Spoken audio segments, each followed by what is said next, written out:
umaga sa inyo mga kabady, lalong-lalo na sa mga kapwa ko truck driver.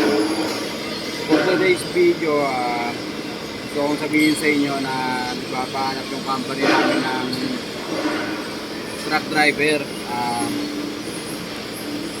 Yung kailangan daw, yung hindi maselan sa unit, tapos maalaga.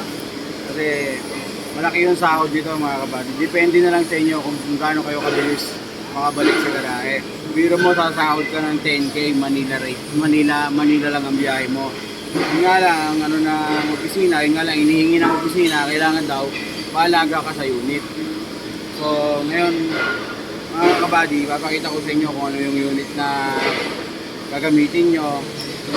Sana nga lang daw, sabi ng opisina, alagaan nyo kasi sobrang memorable na to sa may-ari. Kumbaga, may sentimental value na sa kanila. So, shoutout nga pala kila Ma'am Sara, kila Sir Dennis, sa mga followers natin, yan. Lalong-lalo na sa mga kapwa ko, truck driver na nakapollow sa atin, yung mga truck driver na nag-a-apply nung nakaraan, sorry po, meron nang natanggap doon sa posisyon na ina-applyan nyo. Pasensya na, gusto ko man sana kayo tulungan, pero meron na. Ngayon, ibang kategory naman kasi yung hinahanap ng office namin. Hindi ko alam kung magugustuhan nyo, pero itong truck na to, talagang pinapahanapan to ng driver matagal na. Hindi ko lang alam sa opisina kung bakit napakaselan nila sa driver.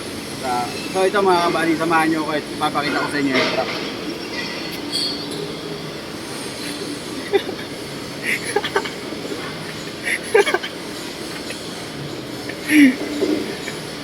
So yan, ito yung truck mga kabady na gusto mong kamaliw ng biro mo, sasahod ka ng 10K para lang sa Manila rate. Napakalaki ng pribileyo nun mga kabady. Baka tumakbo.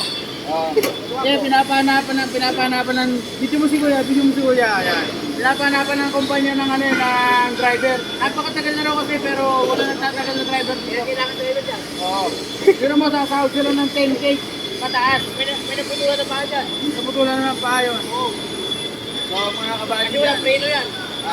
yung isang kasama namin sa kumpanya, nagbibigay ng babala.